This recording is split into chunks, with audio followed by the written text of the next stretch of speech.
Thank you so much for tuning in today. I'm Rashana Levin, Realtor with KW United. Today I'm going to review the updated listing agreement for homeowners looking to sell their home in Northern Virginia. Let's get into it. So, page 1 of the exclusive right to sell listing agreement has 4 paragraphs, and the first is talking about the date that the agreement was created, has the seller name, has the broker name. First paragraph is appointment of the broker. Second paragraph is details about the property. So this is the street address, the tax ID, any parking spaces, any other conveyances, is the mailbox number, the legal description of the property, MLS description, notices, where should notices be mailed to the seller and the broker. And paragraph 4 is agreement term. So the agreement will end on a certain date at 11:59 p.m. And so I'm going to jump around and talk about page 3, and then I'm going to go back to page 2 because part of 3 goes with page 2. So paragraph 8 is conveyances. So this is the personal property fixtures. So what's actually staying with the home? Is it a built-in microwave? Is it a satellite dish? All of these things. And if it's not, you have to state that it's not going to convey. Is the dishwasher going to say, well, you would keep the dishwasher, but you get the point. So next page. So we're going to go back to 2. So paragraph 5 is the listing price. So this is the amount that you actually will agree that the property will be listed at. Before that paragraph actually when is the listing going to actually hit the market? Because the actual date of the agreement might not be the same date that the home is going on the market. More than likely it's not. You may have the agreement say it's September 1st, but the property is not going to go on the market until the 30th of September. So this is the date on or before. So I would say a longer period of time would be best, and then you can always backtrack. It always can be earlier. It's hard to extend. It's not hard to extend. You would just need an amendment. So then paragraph 6 is a lengthy paragraph. So this is the listing broker compensation. So this is the major change to the agreement. So the seller will pay broker compensation X of gross sales price, a percentage or a flat fee, or it could be plus a certain amount. And if the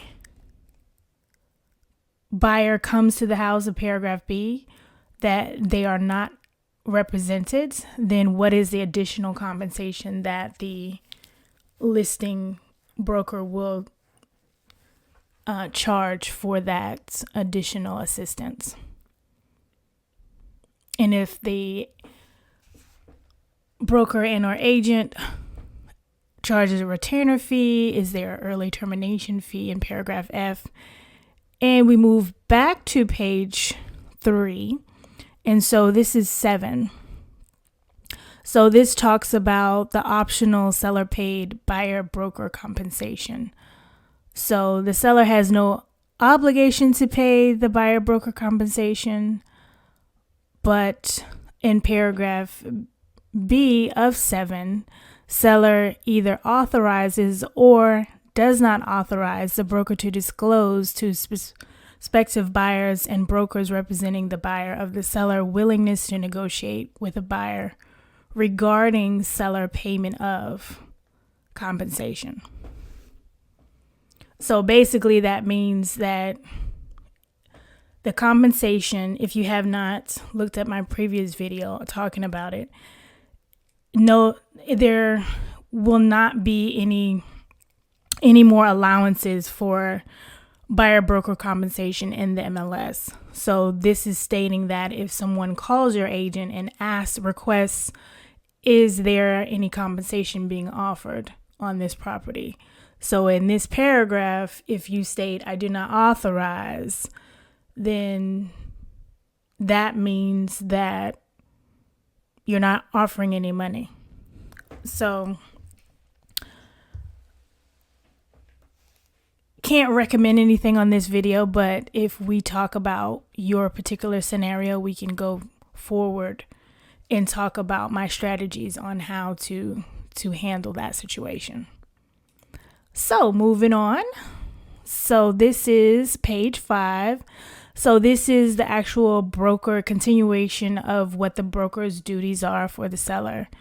And this states whether there's going to be an electronic lockbox, whether there's going to be a for sale sign in the yard. Then paragraph 12 talks about marketing. How is the property going to be marketed? Then we move on to page 6. And this states either whether the seller does authorize or non-authorize. If it's going to be a coming soon listing, is that authorized or not?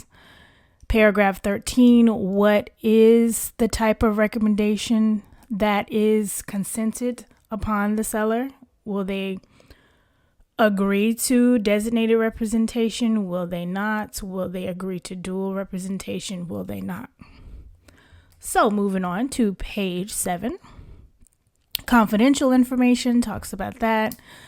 Authorization to disclose to other offers. So especially if it's a multiple offer situation, the disclosure is that there are offers in hand. It's not, oh, I have an offer that's $1 million and then the other one is 1.2 million. No, that's not what that means. That means that you are disclosing that I have multiple offers. Submit your highest and best. But you still have to say, yes, you authorize, or no, you do not. Paragraph 16, compliance with fair housing laws. We have to comply with fair housing laws.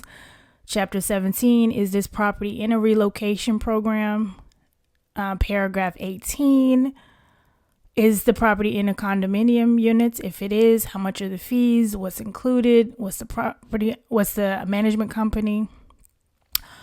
Is the seller current or not current on condo association dues? If you are not current on your dues, whether there is an HOA, which is also called Property Owners Association in this document, please state to your agent if you're not, because if you are not, there are different, not necessarily strategies, but there are different things that need to come in place to get you to the finish line, because there may be an attorney involved and there may be special payoffs and there's a different department to get you what you need to do, because that could delay settlement. So if you are not current, it will be found out, but you don't want things to be found out at the end, because then that's drama. So then paragraph 19, Property Owners Association, same thing. What is, when are the dues due? Are they monthly? Are they bi-weekly? Are they yearly? Any special assessments? Please disclose that, because the new buyer needs to know that.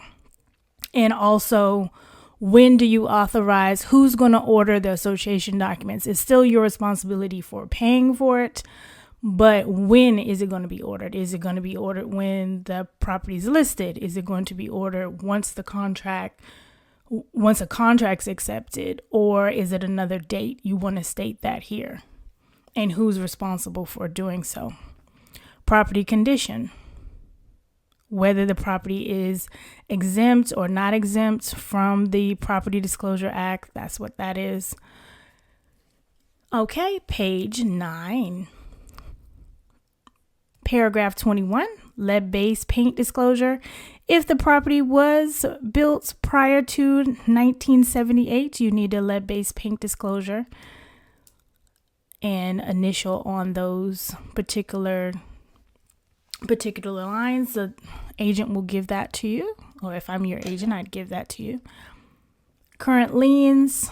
Is the property free and clear? Do you have mortgage or mortgages? Do you have a HELOC, home equity line of credit? Do you have anything that could affect title? You need to put it here. Did you finance your new HVAC system? Did you finance your roof? All of those things need to be disclosed. Whether they're disclosed on this form or not, we need to know about them because a lot of things come up at the end and we don't want surprises because you want your money, right? So paragraph 23, seller financing. Are you willing to offer seller financing or not? Closing costs. That talks about that. Seller proceeds. So this means that you acknowledge that the proceeds will not necessarily be available at time of settlement. The property has to be, the deed has to be recorded before the funds can be released. So that's important, especially when you close near or around a holiday, because even though a lot of things are done electronically, if the courthouse is closed, they can't do anything, even though it's electronic. And if this FERPTA paragraph 26 talks about whether the buyer may be required to withhold a certain amount because they are considered a foreign person. So it's a percentage of the sales price. So please tell your agent that. Seller duties is paragraph 29, what you're supposed to do, what you're not supposed to do. Are you a real estate agent or not? Are there any underground storage tanks? Is the property tenant occupied? And so on. And this is an important paragraph on page 11. So the risk is still on the owner of the home because it's still your home. Even though the property is under contract, it is still the responsibility of the current owner if something happens to it, if something happens to the property. And then paragraph 28 is seller's defaults. Paragraph 29, miscellaneous provisions, talking about appropriate professional advice, what agents can do and what advice they cannot offer because we are not attorneys. Talking about wire fraud, page 12, attorney fees, if there are any breach of contracts.